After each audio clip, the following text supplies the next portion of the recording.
c'est relativement rare, surtout en université, de travailler de cette façon-là, surtout deux disciplines qui n'ont rien à voir, a priori. C'est une façon aussi d'aller chercher du vocabulaire, de se poser des questions sur la langue et en même temps de se poser des questions sur la société. Pourquoi ces femmes ne sont pas connues ?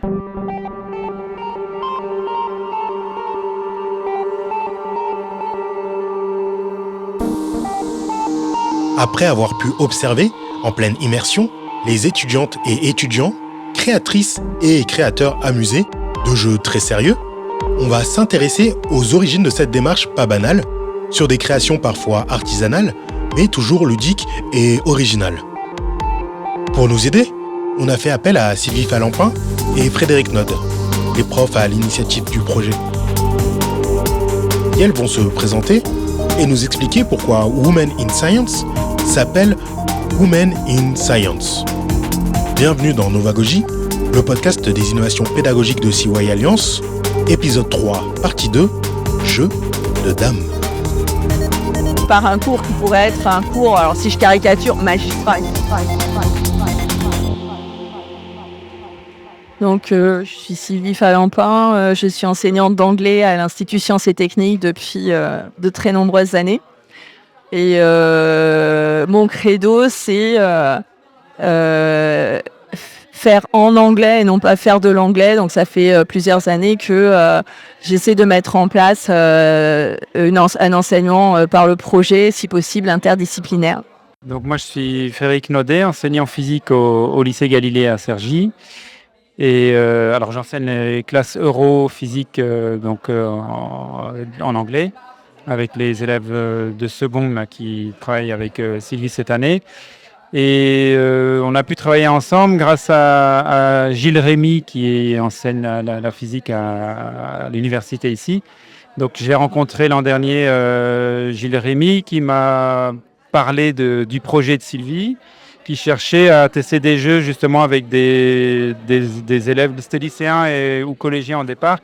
Et il m'a demandé si j'étais intéressé de rentrer dans le projet. Donc oui, j'ai dit que c'était super intéressant parce que comme les élèves sont amenés un peu à travailler sur l'anglais, puis avec des étudiants, ça permet de faire un partenariat avec le lycée et l'université. Et puis on espère que ça va donner quelque chose de très satisfaisant pour tout le monde.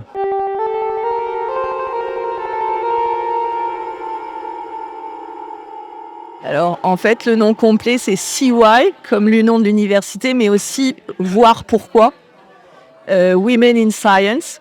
Donc, l'idée, en fait, elle est partie de la mission, un peu de la mission égalité homme-femme et du fait que très peu de filles osent faire des sciences parce qu'elles ont l'impression qu'elles n'y arriveront jamais. Et du coup, j'ai tenté, je me suis demandé comment arriver à sensibiliser tout le monde. Et c'est aussi pour ça que j'ai voulu faire un partenariat avec le lycée. Parce que ce sont elles qui vont s'inscrire après. Les miennes, elles y sont déjà. Et du coup, l'idée, ma première idée, c'était trouver une façon pas trop rébarbative et pas trop ennuyeuse de faire connaissance avec des grandes scientifiques féminines dont certaines s'étaient vues voler leurs découvertes, etc., par des hommes parce que il n'y avait pas de femmes en sciences, entre guillemets, de connues. Et donc c'est parti comme ça, je me suis demandé comment, et du coup après je me suis dit en fait c'est quelque chose qu'il faut commencer le plus jeune possible. Donc l'idée c'est d'avoir des jeux, parce que tout le monde peut jouer, et d'avoir des jeux pour les familles. Voilà. Donc comme on n'est pas en sciences du jeu et que c'est compliqué de créer un jeu de toutes pièces, d'où le détournement des jeux qu'on connaît déjà. D'autant que si on connaît déjà les jeux, ce sont des jeux qui sont populaires, familiers, etc. et qui vont être faciles à rejouer par d'autres. Donc voilà. Et donc là, cette année, une partie des femmes, et beaucoup de femmes d'ailleurs, ont été proposées par les lycéens. Pour reprendre ce que dit Sylvie, en effet, là, une fois qu'on a après leur avoir expliqué le projet de Women in Science, je leur ai demandé de chercher des femmes scientifiques qui auraient mérité d'être davantage connus. Et donc ils ont fait des recherches et puis ils ont je les ai mis en groupe. Ils ont donc fait des recherches sur des femmes scientifiques et ils ont choisi par eux-mêmes. Et après ils les ont au lycée, chaque groupe a présenté au moins une femme scientifique en exposé en anglais.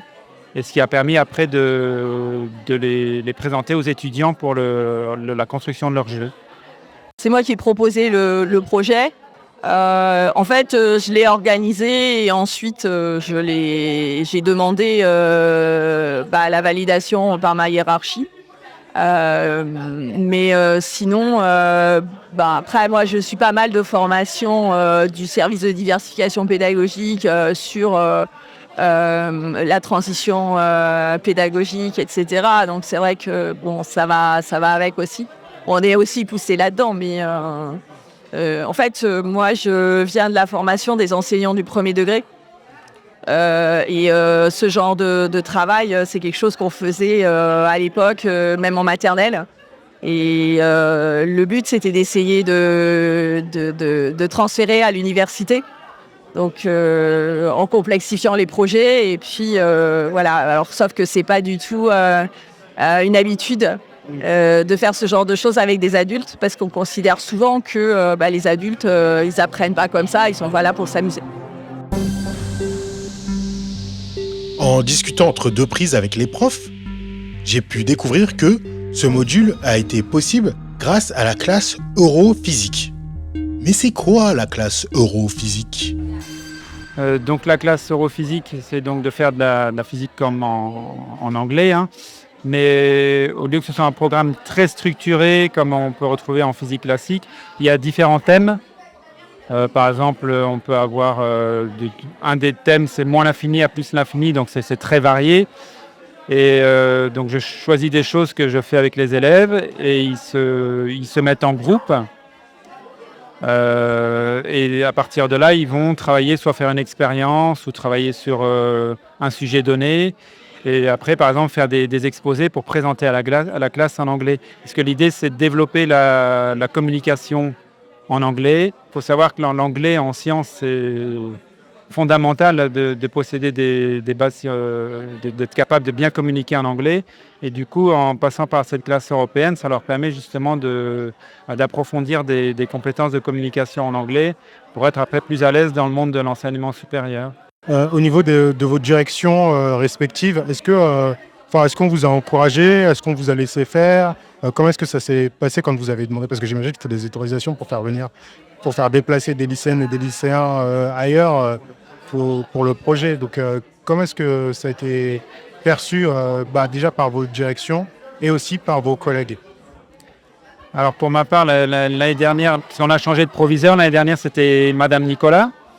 Et quand je lui ai évoqué ce projet, elle était vraiment très très contente et enthousiaste de se lancer là-dedans. Elle m'a dit c'était carte blanche, on va dire. C'était vraiment très très intéressant, je le trouvais. Et pour les déplacements au lycée, non, il n'y a aucun souci. Il suffit d'avoir les autorisations parentales des parents et on se déplace assez facilement sans problème. Ouais. Voilà. Ouais, alors, côté Institut de sciences et techniques, pareil, donc c'est Jacques Uziel, le directeur de l'Institut, et il est à fond pour ce genre de partenariat, donc on a beaucoup de chance.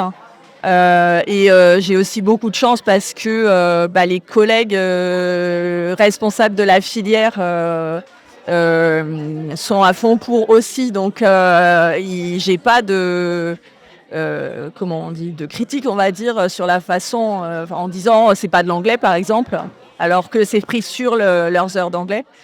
Et le service de diversification pédagogique autorise Alexandre Assel, qui est ingénieur pédagogique et qui a un master en sciences du jeu, à m'accompagner dans le projet. Et du coup, c'est encore plus intéressant et c'est un plus parce que on a son regard extérieur, mais d'experte, qui nous permet d'itérer et d'améliorer ce qu'on fait. et qui permet aussi aux étudiants d'aller encore plus avant dans ce qu'ils font, parce que comme elle m'accompagne physiquement en classe, elle est aussi au contact des étudiants, donc c'est cool, c'est super. Franchement, on a de la chance, je pense.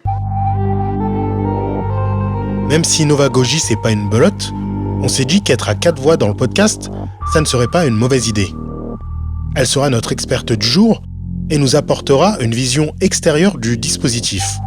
Son nom, c'est Suzon Bossan et je la laisse se présenter. Salut Suzon. Bonjour Aristide. Eh bien, oui, je peux faire ça. Alors moi, je suis Serious Game Designer, c'est-à-dire que je crée des jeux, des serious games pour la formation professionnelle. Et puis je suis aussi bretonne, parce que c'est important de le dire d'où on vient. Et j'ai 2 enfants. Moi, je savais ce que je voulais faire dans la vie. Je voulais travailler sur les OGM et je voulais faire de la biologie. J'étais passionnée de bio, donc j'ai fait des études de bio. Et puis, je me suis dit que finalement, c'était peut-être pas tout à fait ça. Je me suis réorientée vers du commercial dans la bio. Et puis, j'ai eu la chance dans ce métier de commercial de toucher à la formation, de donner, puisque j'avais les compétences techniques, puisque j'avais fait des études dans ce domaine-là, de faire des formations à tout ce qui était hygiène et sécurité agroalimentaire. Et ça m'a, on va dire que j'ai touché des publics qui étaient plutôt éloignés, pour qui les études, c'était pas forcément la panacée, le truc génial. Ils n'en avaient pas forcément un très bon souvenir. Et donc, je me suis posé la question de comment est-ce qu'on pouvait faire autrement. Évidemment, j'ai pensé aux jeux. Et là, je vais faire retour en arrière également, encore une fois, pour te dire que j'ai une famille de grands joueurs. J'ai baigné dans les jeux de société. Actuellement, ma ludothèque familiale compte entre 1200 et 1300 jeux. Waouh. Autant dire une vraie ludothèque à moi. Voilà, exactement. Une ludothèque, c'est entre 1000 et 2500 jeux. Donc voilà, moi, j'ai ma ludothèque perso. Donc ça a été évidemment de m'orienter vers plutôt le jeu. Et puis, j'ai eu la chance de faire une école Montessori quand j'étais petite, donc avec beaucoup d'autonomie dans les apprentissages. Donc, quand il a fallu que je réinvente des formations pour être plus impactante auprès des personnes à qui je les vendais, ces formations, eh bien, je me suis tournée vers le jeu. J'ai demandé à mon directeur de l'époque si c'était possible pour lui qu'on conçoive un jeu. Il m'a dit oui, il m'a pas donné l'opportunité de le faire. Résultat, bien, je suis partie de mon entreprise et j'ai créé la mienne. Et ça, c'était il y a 18 ans. Et donc, ça fait 18 ans que je crée des jeux. Alors, plus pour uniquement l'agroalimentaire et la formation en biologie, mais plutôt vers la formation de formateur. Mais voilà, tu as le parcours en synthétique. Maintenant qu'on s'est présenté, passons aux choses sérieuses. Et quand je dis sérieuses, je parle de jeux. Enfin, si les jeux peuvent être sérieux. Alors, déjà, c'est clairement quelque chose qu'on a dans le nom. Enfin, moi, je fais des serious games, il y a sérieux et game à la fois. Et dans la tête des gens, le game, c'est le ludique. Alors, la plupart des gens, d'ailleurs, mettent derrière ludique, leur synonyme, c'est fun. Or, la signification de ludique, c'est qu'il appartient à l'univers du jeu. Donc, on voit bien que dans l'esprit de la majorité des gens, ludique, enfin jeu et fun, c'est la même chose. Donc oui, sérieux et fun, pour le coup, on est en opposition. Maintenant, prendre du plaisir, on sait aujourd'hui que ça va renforcer les apprentissages, ça va permettre de favoriser en fait tout ce qui est émotion ressentie lors d'un apprentissage, ça va favoriser les ancrages. Donc, si on peut en plus faire que ces émotions elles soient positives et pas négatives, eh bien voilà, on va tout gagner, et puis on va aussi favoriser l'engagement tout simplement des apprenantes et des apprenants pour s'investir dans la tâche d'apprentissage qu'on leur a préparée. Donc oui, si c'est fun, si c'est ludique, ça ne m'empêche pas de fournir ces fameux, on vient de parler, de fournir des efforts. Et apprendre, finalement, c'est se poser des questions, réfléchir, fournir un effort soit physique, soit intellectuel, soit les deux à la fois. Mais en tout cas, quand je dis physique, ça peut être de l'habileté, ça peut être... Mais en tout cas, je vais fournir un effort parce que je vais aller au-delà de mon domaine de confort, de ma zone de confort, en fait. Je vais aller vers quelque chose que je ne sais pas faire, ça me demande un effort, donc à faire ça, je peux le faire dans le plaisir. Ça n'a pas d'opposition réelle. Par contre, ça a la vie dure, hein. Oui. Apprentissage, jeu jeu et travail sont opposés depuis des siècles, en fait. Ça a toujours été dans l'histoire du jeu opposé ou alors attribué aux enfants. On retrouve des traces de jeux dans des tableaux, militaires où on voit les généraux, 19 enfin début 19e qui travaillent autour de jeux, ce qu'on appellerait aujourd'hui des wargames, mais vraiment on retrouve en fait des traces de jeux très anciens pour l'apprentissage. Hem, c'est aujourd'hui beaucoup assimilé aux jeux numériques. Et un serious game, ça peut être numérique comme ça peut être analogique. Et on voit un essor très, très net depuis, on va dire, le Covid. Il y a toujours eu, des choses de fait. Maintenant, depuis le Covid, on voit que les gens ont envie de revenir à des modes d'apprentissage un peu différents, qui sont plus engageants, on se pose aussi la question de l'efficacité. Donc, voilà. En tout cas, c'est pour ça qu'on voit aujourd'hui le jeu revenir en force, même si ça fait très longtemps que c'est utilisé. On comprend, avec ce que nous a dit Suzon, que le cerveau a besoin de sélectionner, amplifier, canaliser et approfondir une info. Ça, c'est l'attention. En outre, un organisme passif n'apprend pas. On doit être actif. L'engagement est actif. Tout ceci, ce ne sont pas des choses pensées au hasard. C'est le début des 4 piliers de l'apprentissage de Stanislas Dehaene. Les 2 derniers étant le retour sur erreur et la consolidation. Mais je laisse Suzon nous en parler. En fait, un jeu, spontanément, on a l'impression qu'on va aller capter, l'attention, qui est enfin, on va dire l'un des piliers, puisqu'il n'y a pas d'ordre, mais l'attention, puis l'engagement actif, ça, on va avoir ces 2 piliers.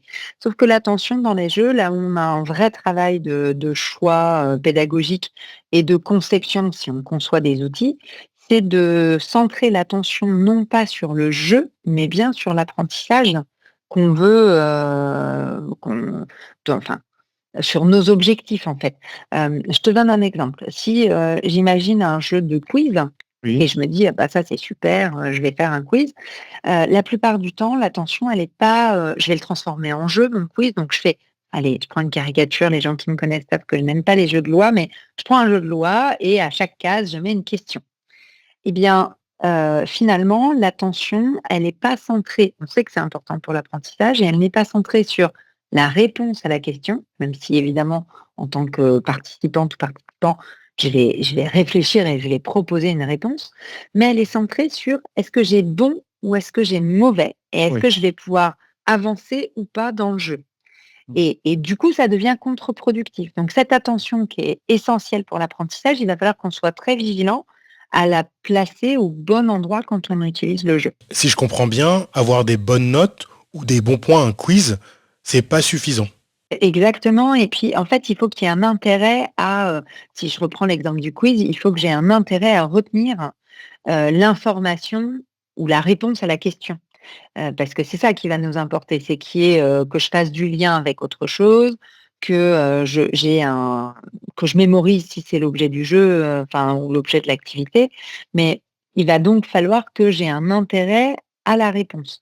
Si je reprends mon exemple de jeu de loi, si à la place d'avancer d'une case, eh bien, je vais, devoir réinvestir par exemple, pour gagner à la fin, il faut que, je puisse redonner dans l'ordre toutes les réponses, toutes les bonnes réponses aux différentes questions. L'attention, elle va non plus être sur: «Ouah, j'ai bon ou j'ai pas bon», mais «OK, j'ai bon, vite, je mémorise parce que je vais en avoir besoin plus tard». Donc là, c'est l'exemple du jeu, mais au final, on va vraiment centrer l'attention sur, l'objet de nos apprentissages. On a parlé de retour, de feedback, et moi j'ai remarqué que dans mon comportement de joueur, lorsque j'avais réussi à gagner quelque chose, le feedback, le retour ne m'intéressait que très peu. C'est uniquement quand je perdais, quand je ne réussissais pas dans un quiz, que j'étais intéressé par les retours. C'est un comportement banal, ça? Oui, mais ça, pour moi, c'est valable dans tous les apprentissages. Si je te fais passer un examen, à la fin de ton examen, si tu as 18, tu n'iras pas regarder ta copie. Alors que si tu as 5, peut-être parce que tu te dis waouh, je vais pas traîner ça, je vais aller regarder ce que j'ai raté. Donc finalement, on est un peu tous fait pareil, c'est que quand ça marche, on se pose pas de questions. Or, c'est les questions qui nous permettent d'apprendre. Dans un jeu, ce qui va être intéressant, c'est alors là, je vais sortir des jeux de quiz parce que pour moi, ils sont très limitants et souvent on me caractérise, donc il était bien pour l'attention, mon exemple, mais un jeu, ce qui va être intéressant, c'est plutôt, ce qu'on va mettre en œuvre dans le jeu et ce mini-monde qu'on va recréer pendant le jeu et qui va me permettre de, finalement me poser des questions, formuler des hypothèses. Alors ces hypothèses, c'est finalement les actions, les décisions que je vais prendre dans le jeu et avoir ce fameux feedback, hein, ce fameux retour d'information, sur, bah, j'ai pris telle option, quelle est la conséquence de telle option dans le jeu? Et ça, c'est apprenant, pour le coup. Je n'ai pas besoin d'avoir un apport extérieur qui va me dire: «Ça, c'est bon» ou «Ça, c'est pas bon». Dans le jeu, un serious game bien conçu, normalement, j'ai ce retour d'information dans la partie. Accessoirement, Stanislas Dehaene nous dit que, le retour d'information, il doit être assez, heu, rapide pour être apprenant, assez court Ah dans le oui. temps et dans un jeu, c'est le cas parce qu'on n'a pas de retour d'information, une semaine après. Ce Mmh. retour d'information, on l'a, dans la partie et parfois même presque instantanément. Je fais une action, des fois j'ai la conséquence tout de suite. Donc ça va être très, très riche en apprentissage et puis on va venir, un jeu, il y a vraiment le temps du jeu, qui est, l'immersion, l'engagement où je vais apprendre des choses et justement prendre toutes ces fameuses décisions et puis après il y a un temps, le temps de la pédagogie qui va être un temps, alors moi je l'appelle la capitalisation plus souvent que débriefing parce que je trouve que c'est très parlant. Et bien cette capitalisation, elle va m'aider à, faire le lien entre les retours d'informations que j'ai eus pendant le jeu, les décisions que j'ai prises, leurs conséquences et cetera, pour les transférer dans ma pratique professionnelle, dans mon usage en tant qu'étudiant, dans ce que je dois apprendre, et puis à généraliser, voire même à ancrer par la suite. On a parlé de pédagogie active dans la théorie, mais dans la pratique, pourquoi est-ce qu'on l'utilise? Sylvie, tu peux nous répondre? En fait, bon, ça fait plusieurs années maintenant qu'on s'est rendu compte que plus on est actif et plus on se souvient.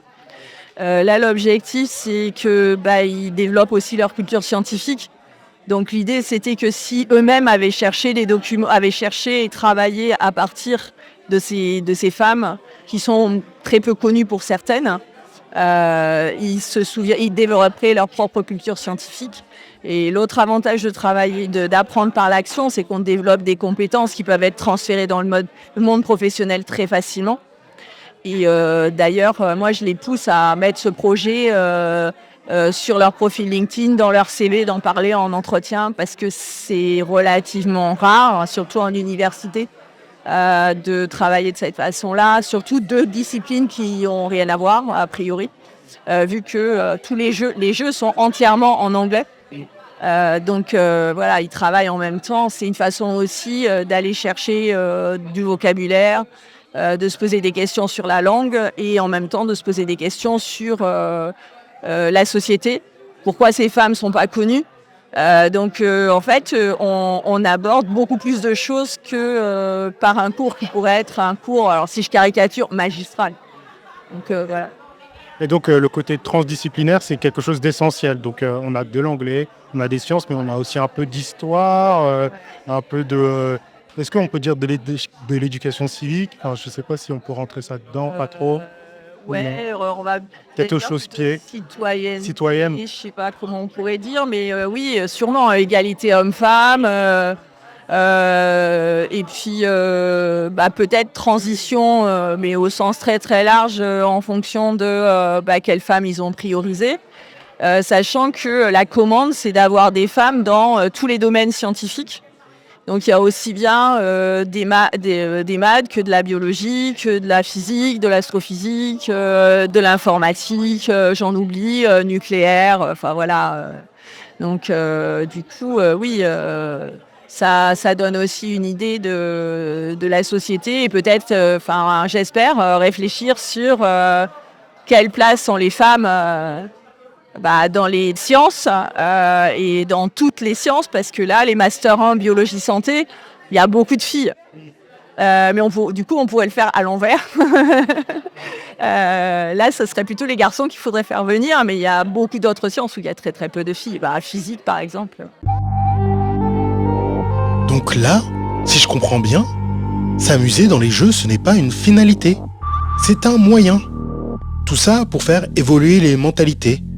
C'est donc ça le secret? La ludopédagogie peut changer le monde? Susan, j'ai besoin de ton éclairage. Alors, moi, je suis plutôt très militante sur le sujet, ce qui veut dire que je considère que quand on fait un jeu, on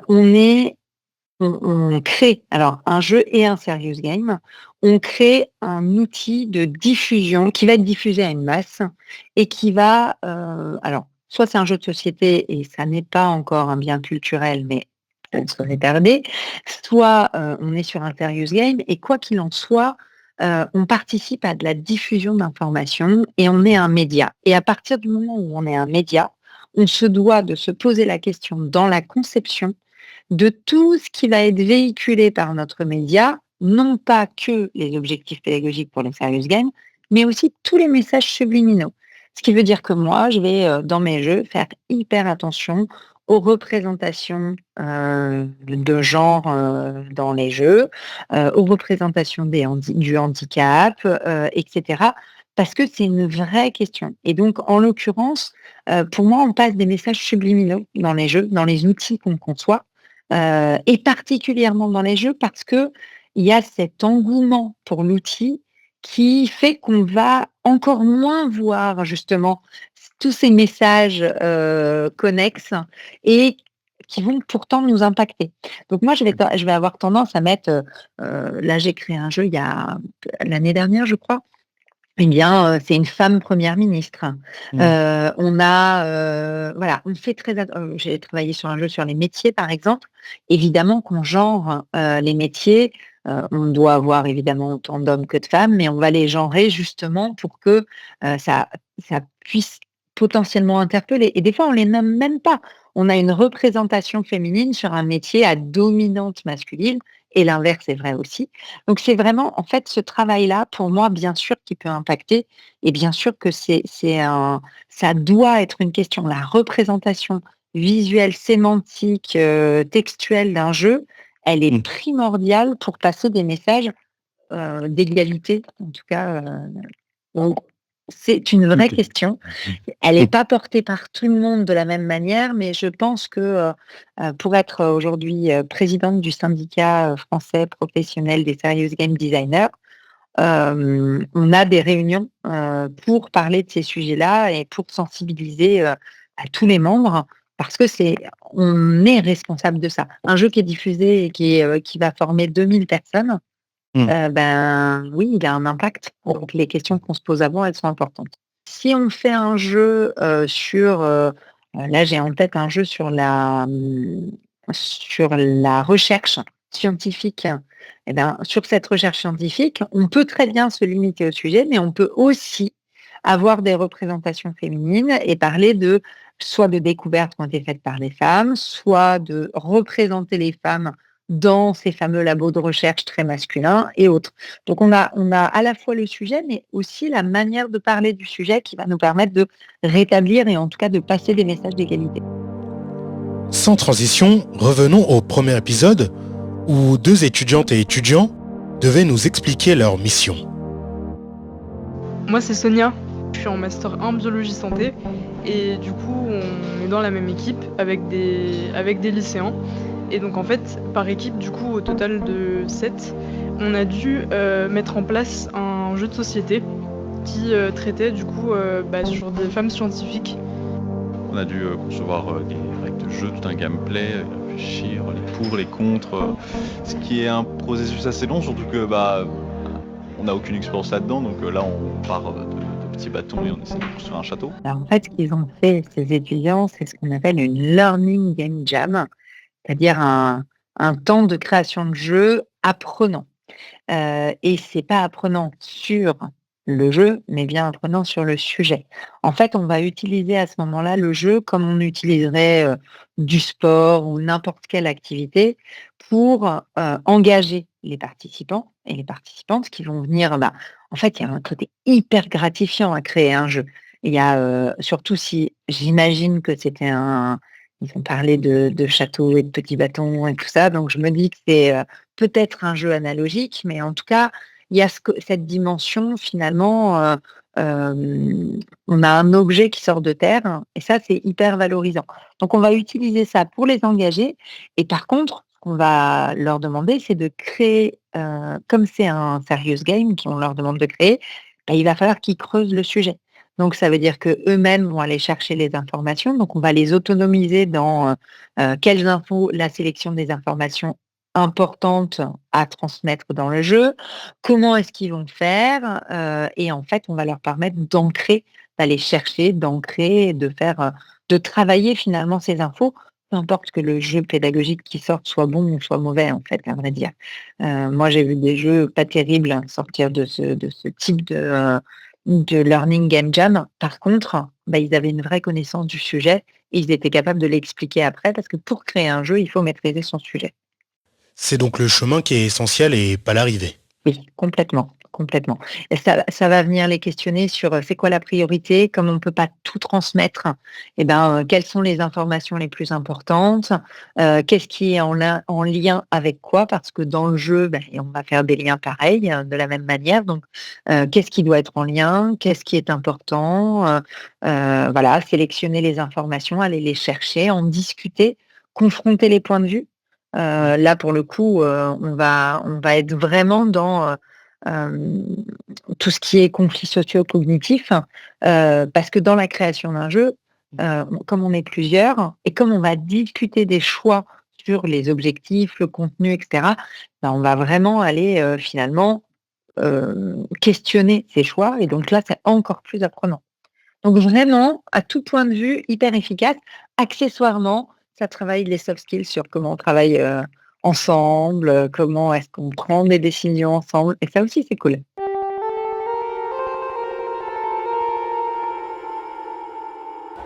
Moi, j'ai eu du coup des petits échos de la part des étudiantes et des étudiants.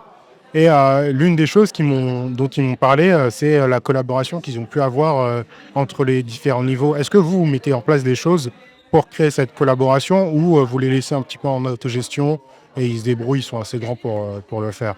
Ouais, alors en fait, les deux.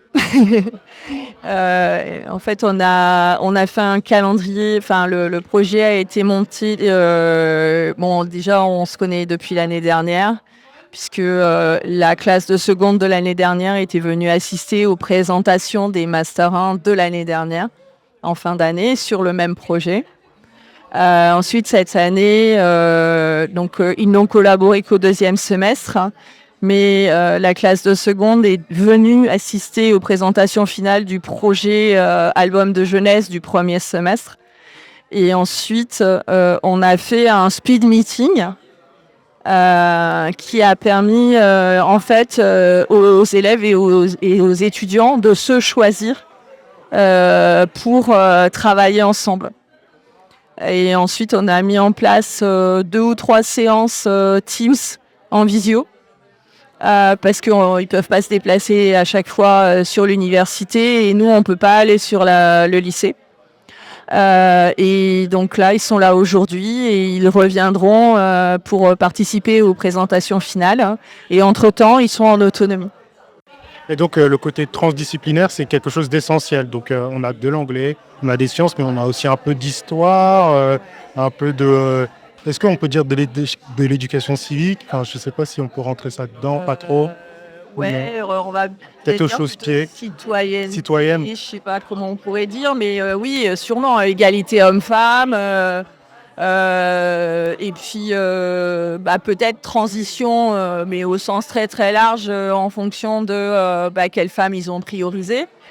sachant que la commande, c'est d'avoir des femmes dans tous les domaines scientifiques. Donc il y a aussi bien des maths que de la biologie, que de la physique, de l'astrophysique, de l'informatique, j'en oublie, nucléaire, enfin voilà.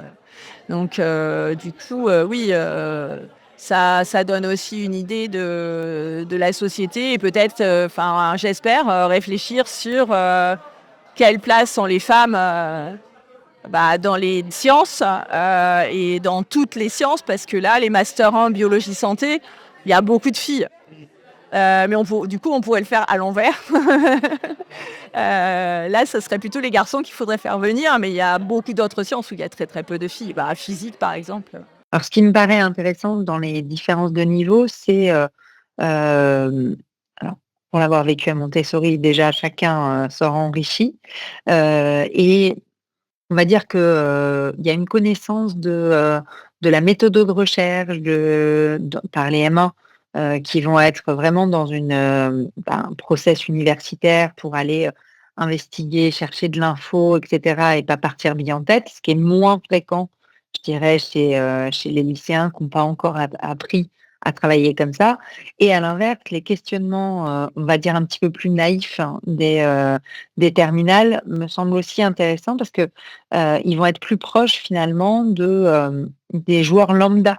Donc les questions qui vont se poser, c'est hyper pertinent de mélanger pour avoir organisé des learning engines avec vraiment des profils très différents. Et justement, pas que aussi bien des pédagogues que des gens qui n'ont rien à voir avec la formation, que des gens qui n'y connaissent rien en jeu de société, des gens qui ont des hauts niveaux d'études. C'est hyper riche. Et par contre, c'est bien de les outiller. Enfin là, c'est moi, mais c'est parfois de les amener à se poser la question en amont de comment est-ce qu'ils vont prendre ces décisions. Donc ça peut être de leur proposer une batterie d'outils disponibles. Ça peut être sur la prise de décision, on pourrait imaginer leur dire, voilà, vous avez dans votre panier, dans votre besace, vous pouvez prendre des décisions, soit la majorité, mais c'est bien de le décider avant, soit de faire appel, de désigner quelqu'un parmi vous qui prendra la décision si jamais sur tel sujet, c'est telle personne, sur tel autre, c'est telle autre, etc. De leur apprendre des outils de facilitation, en fait, de les aider à mener à bien cette expérience de prise de décision collective. L'une des choses un peu marrantes qu'on a pu voir dans ce module, c'était que les lycéennes et lycéens étaient grosses forces de proposition. Ils arrivaient avec un maximum d'idées. Oui, je voudrais qu'on parle de cette personne, aussi de cette personne, elle a fait ci, elle a fait ça, elle a fait ci, elle a fait ça.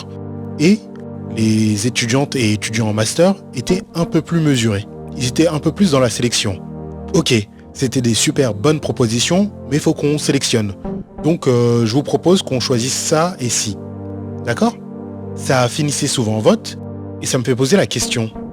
Est-ce qu'on peut pas être un peu impressionné par le vote quand on est lycéen face à des étudiantes et des étudiants qui ont beaucoup plus de maturité et de bagage derrière ? Alors, par expérience, je te dirais que non, parce que l'idée, c'est pas de leur imposer ou de leur dire, voilà, la solution, c'est ça, c'est le vote, mais plutôt de les amener à réfléchir sur comment est-ce qu'ils vont prendre leurs décisions. Et parce qu'ils ont assez vite conscience qu'ils vont pas être d'accord et qu'ils ont tous des idées différentes sur le sujet ou sur, en l'occurrence, les femmes à présenter. Et donc, ça peut être de les aider à se poser la question. Ça sera quoi vos critères de choix ? Et comment vous allez décider ? Est-ce que c'est une personne ? Est-ce que c'est plusieurs ? Est-ce que c'est un vote à l'unanimité ? Est-ce que c'est un vote à la majorité ? Est-ce que, en cas de en fait, c'est de leur amener plein de solutions de prise de décision, de se poser les questions et ensuite, en fait, seulement, ils décident ensemble d'abord de leur modalité de prise de décision, puis ensuite, ils la mettent en pratique et ils décident sur les femmes à mettre en avant. C'est assez différent, c'est-à-dire qu'ils vont commencer par réfléchir non pas sur le sujet, mais à réfléchir sur comment ils vont décider sur le sujet.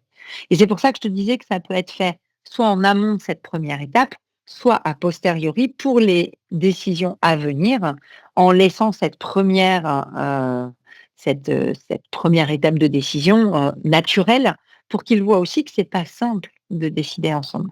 Donc ça peut être une première expérience et puis qui est enrichie ensuite, soit de propositions de différents groupes sur des modalités qui ont bien marché pour eux, mais en tout cas de se poser la question de comment est-ce qu'on décide ensemble, ça me paraît vraiment intéressant et tout aussi apprenant que, le contenu ou voilà.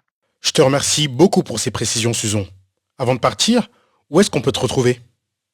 Alors, le syndicat professionnel des serious game designers, il a un site, hein, donc il suffit de taper syndicat serious game design. En général, on tombe dessus, il est tout jaune et noir et jaune, donc on le reconnaît facilement. Et puis, sinon pour me retrouver moi, parce que j'ai la chance d'être la présidente, maintenant c'est plutôt un syndicat qui est destiné aux professionnels de ce secteur. Donc des ludopédagogues qui seraient intéressés peuvent tout à fait, le contacter ou le suivre sur LinkedIn. Après pour, me suivre moi et me retrouver, il y a mon site qui s'appelle evolude.fr, evolud.fr ou alors sur LinkedIn parce que, j'essaye de publier assez régulièrement des ressources pour, tous les pédagogues et ludopédagogues. Donc voilà, de donner des trucs et astuces, des serious games open source, enfin voilà, ou des méthodes d'analyse, enfin voilà, pas mal de choses. Donc le meilleur moyen pour, me suivre, avoir des infos sur la ludopédagogie, c'est, de me suivre sur LinkedIn. On l'a donc vu, le jeu sérieux est une modalité qui permet un effort intellectuel pour ancrer son savoir. L'engagement est donc actif, ce qui rend l'apprentissage plus efficace. Les jeux sérieux, dans leur création, ainsi que dans leur utilisation, ont donc un grand pouvoir. Et un grand pouvoir implique de grandes responsabilités. Elles sont avant tout civiques et professionnelles, dans le cas de CY, Women in Science. Un effort de réhabilitation des femmes scientifiques, oubliées et silenciées, rendu effectif avec la volonté de Sylvie Falampin et Frédéric Naudet. Merci à LE pour l'accueil, à la disponibilité, ainsi qu'à Alexandra Sell pour les tips. Un grand merci aussi à Susan Bossan, rencontrée en convention à Rennes pendant un week-end très pluvieux.